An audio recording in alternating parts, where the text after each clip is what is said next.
Everybody, welcome back to episode of DFS Fantasy Nascar Picks. I'm Mr. Mega 31. We have Bristol race tonight, so it's been fun 3 nights in a row of having some racing, and it's kind of nice having a Sunday off just to be able to focus on football. So I will be doing that show tonight for tomorrow. So look forward to that. And it's a great weekend to use your crowns boost because there's so many sports going on. So if you go to the description of the video, if you want to get into FSI DFS and get help with everything for a low price, it's only $6 for VIP pass for the day. And if you time it right and do it like 11, then it'll probably get you because it goes $24. It doesn't go by the physical day, Saturday. So it'll probably get you all the sports today and most of the cores and lineups that help you out for tomorrow too. So we got soccer going on. We have college football going on if you can play it in your state. WNBA if there's a slate. Kurt will have that. We got NASCAR. We've got Major League Baseball. So so many different things going on for only $6. So come on in and check it out. And I'm sure that you will be happy with the results. We've got an awesome team here. So Bristol, it's a night race. It's pretty cool. They changed the tire, so it's not going to be a disaster like it was last time. Practice, they ran quite a few laps on it in an extended session just to make sure they got it right. The tire is supposed to lead to more fall off, so to make it a little bit more competitive also, but it didn't seem like that was that much of a case there. So I think we'll be okay. I don't think it's gonna turn into like a Martinsville or some of those, like old Atlanta, some of those tracks where it just completely chewed up the tires and the fall off was so great that if you put a fresh set on, you could just like blow right through the field and have such an advantage. But we'll see. They put down some stuff to try to make it a second groove. For Xfinity last night, it didn't like work that great. And the Xfinity race was okay. I gave out some of the money I won in the truck race. Allgaier didn't help there. So, but this one's pretty top heavy. You got a lot of good people up top here. The race has been a three dom race. Like last time they were here in the fall. I believe that there was like 3 different drivers that led over 100 laps. So, definitely some opportunity for that and gonna need to capitalize on it. So, as I made my core plays, I tried to give you value plays that I really, really like to so you can try to put a lot of these, dominators in to try to capture all those points. So starting at top, Bowman oh, sorry, color coding here. It's the last race before the cutoff, before they drop, is it 3 drivers, I believe? Maybe it's 4 drivers. Um, let me pull up yeah, okay, so 4 drivers are not going to advance. It's gonna cut the field from 16 down to 12. So, right now, as it stands, Joey Logano has a win. Busher won last week. He's not in the playoffs, so it doesn't matter. It doesn't count. Didn't take a lock in the spot. So right now, Bowman, Bell, and Cindric are should be locked in. They're 40 some points to the good. And even if they crash on lap one with 37 cars in the race instead of having 40, it's almost mathematically impossible, I believe, for them to not be able to get in. So I'm going to consider them a lock, which is pretty cool seeing Austin Cindric actually get in the playoffs and maybe starting to turn things around and doing well. So they should move on. Larson, Byron, Elliott, and Reddick are all like 25 points at least to the good.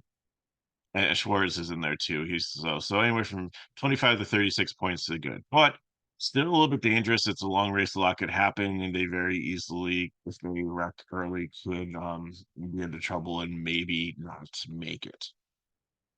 Sitting right above the cut line by only 6 points to the good are Chase Briscoe and Ty Gibbs. Sitting right below the cut line is Demi Hamlin, -6, Brad Keselowski, -12, and Truex, -14. They are definitely going to need to do some work.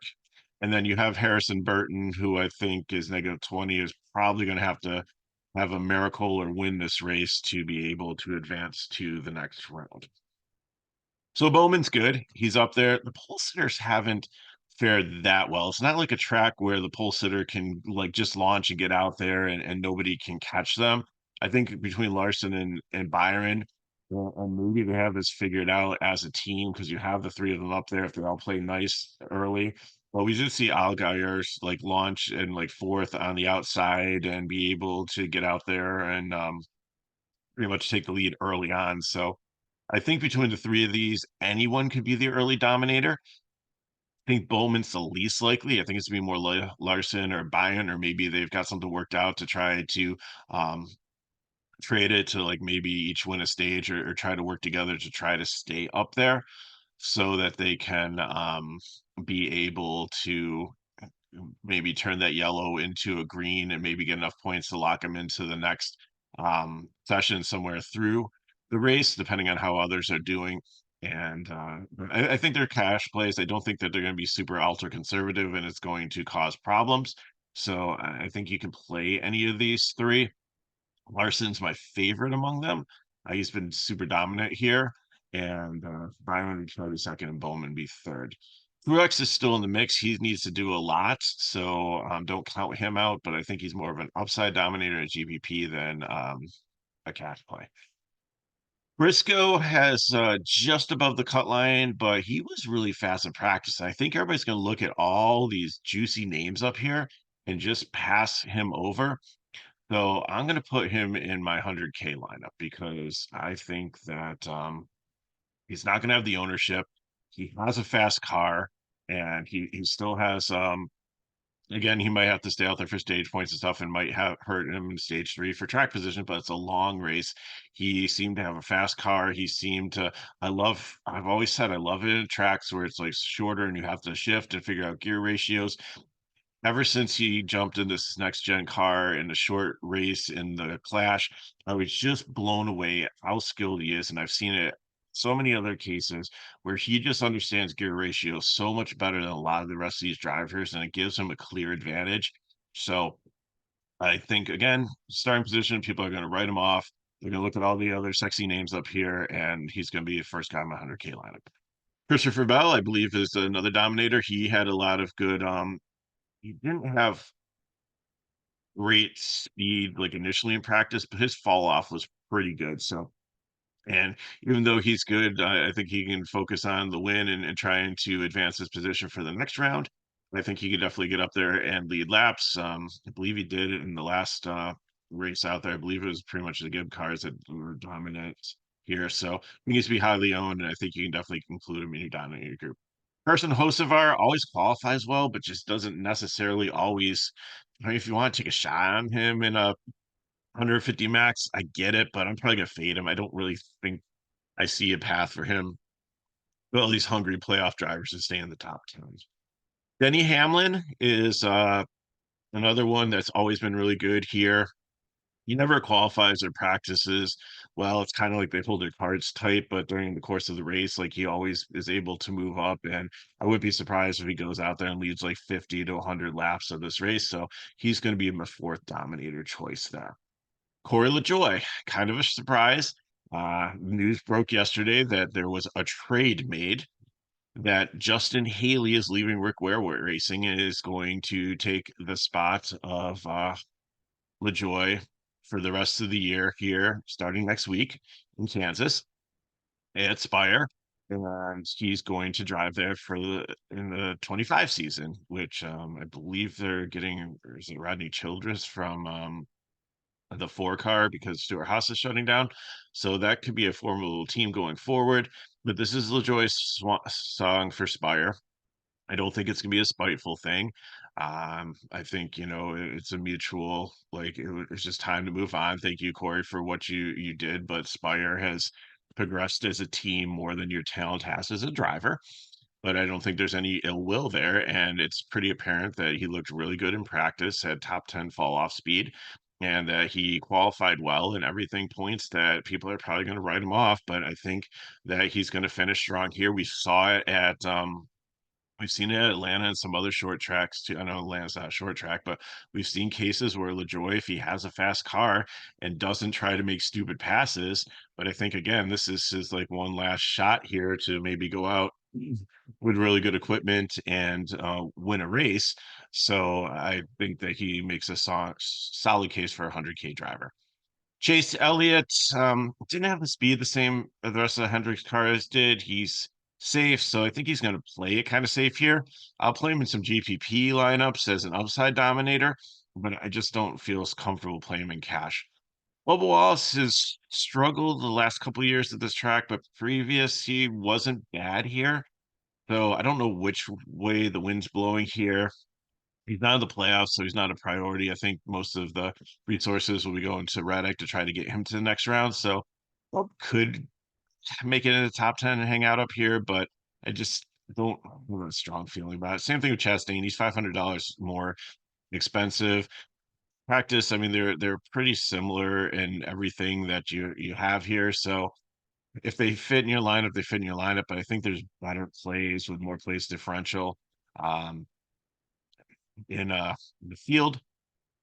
Like I try to pay just a couple hundred more to get to like a Gibbs or a Reddick in the 8K range, or like drop down to like Michael McDowell or Austin Cindric if I'm like at 7,500 with the better place differential and looked a little bit better in practice. So not gonna fade these two drivers, but I don't think I really have use for them unless I end up in no man's land and land on them.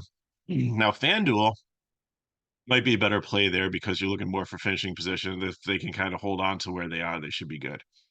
Ty Gibbs was very strong here last year, was very strong in practice. I considered him prime play, but a little too expensive. If you don't have enough to get to Blaney, then I think, if you want to save $700, if you're trying to get multiple of these 10K guys in there, I think that can work for you. But he looked good in practice and everything. Potentially could be an upside dominator and get up there. But he does have a little bit of floor here with starting 13th and some potential place differential.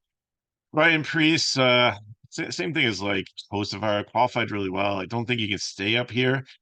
He didn't look horrible, so I gave him a GPP. But Stuart Haas, like this team's just fighting just to finish things off strong. So I don't know if that's incentive or disincentive. So GPP for me, probably not playing much of him, if any at all.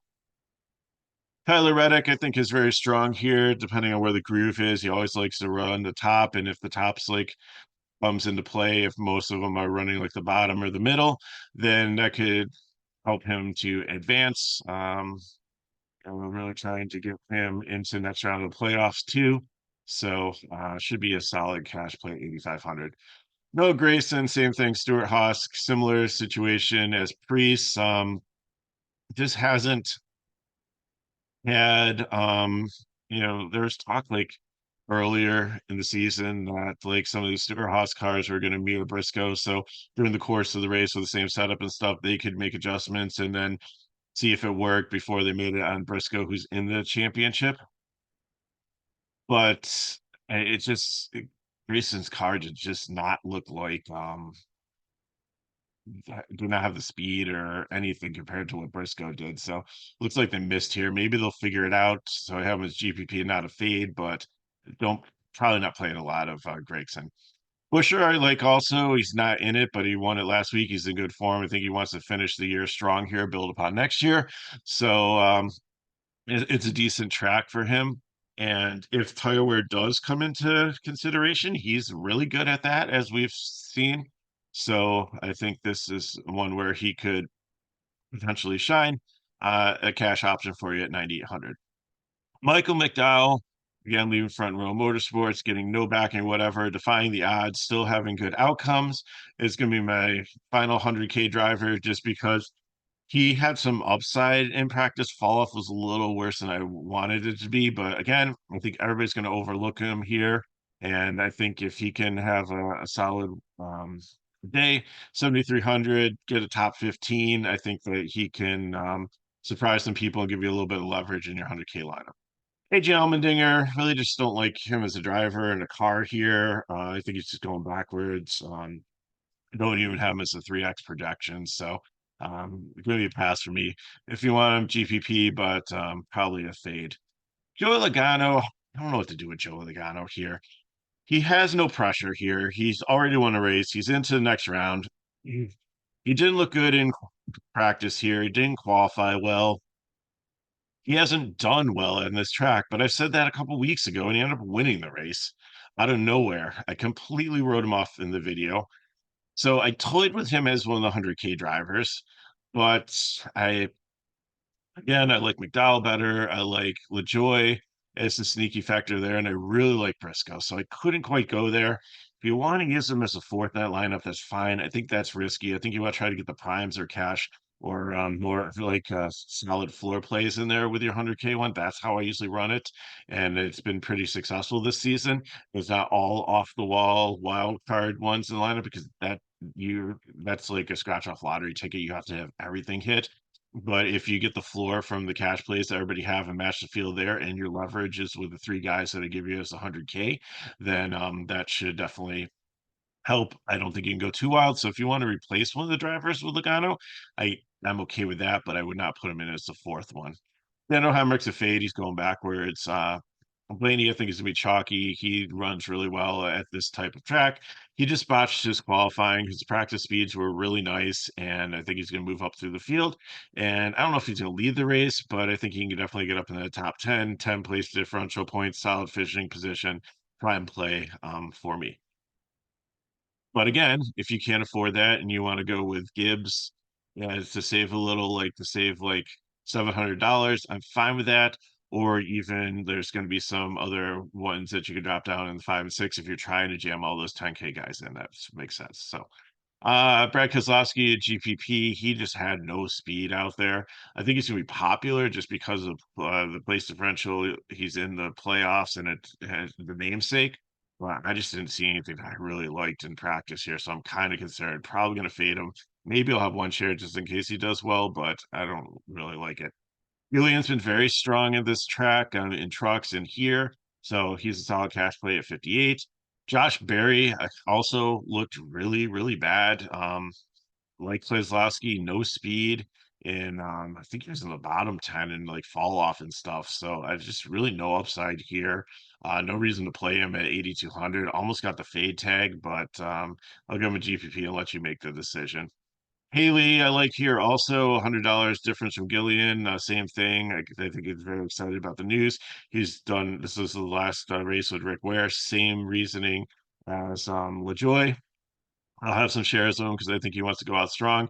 Really, move bet on himself, move to this Rick Ware team, which had like usually inferior equipment. They did a really good job putting them in really good cars and really sound, without breakdowns this year. Like in the past, I think it helps that Rick Ware doesn't have 100 cars in the field like in the previous. I think when you focus on one thing, doing fewer things better does good for everybody.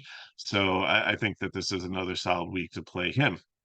Austin Cindric, you might fall over on this, but he's solidly in. He'd really have to screw up early. 72, like price a little bit high, but he had really good speed. Not close to the top 10 and fall off. But just here's comments on like the tire wear and stuff. It sounds like he's really dialed in and focused on what he needs to do to be successful here. I think he can definitely move up. He has some speed. Didn't quite qualify as well as he would like to, but his qualifying is way lower than what his like practice speeds were. So I think he's a solid cash play here. Also, Gunnar Nemechek, it's just struggled with speed all season. So GPP for me. Eric Jones did have some, so the team does maybe have some notes and stuff that could help, but I think that you really need to just play him in a GPP, especially when you got two guys starting really close to him that are like 700 and $800 less than him. I think it's just such a better play to go with like Gillian or Haley over John Harmony Jack for just a couple place differential points. Kyle Busch has always done really well here. I think have high ownership because people look at it and like love the place differential. And I do have him at like almost 40 DK points and 4.4x, which is probably one of the better point per dollar values here. But again, I just didn't like what I saw in practice. First guy on my GPP lineup, but I know he's going to probably win a race this season to keep the streak going. I think NASCAR will help facilitate that because it's a great storyline for them. but I don't think it's going to be this race, especially being like a playoff, like cutoff race. I don't think this is the situation where that happens for Kyle. I think he'll have a good day, but he's close to the back too. One little accident early on, and he could be down multiple laps. Love this next range of drivers here. Austin Austin Dillon has been really solid in practice also. So I think he's got the upside for cash here. Um, Stenhouse and Jones are going to be the prime plays, but if you need to make Dylan, Zane Smith, or Burton a prime play and not use Blaney and go up there for the Dominators, like hammer this range here. Love all of them. Jones and Stenhouse the best.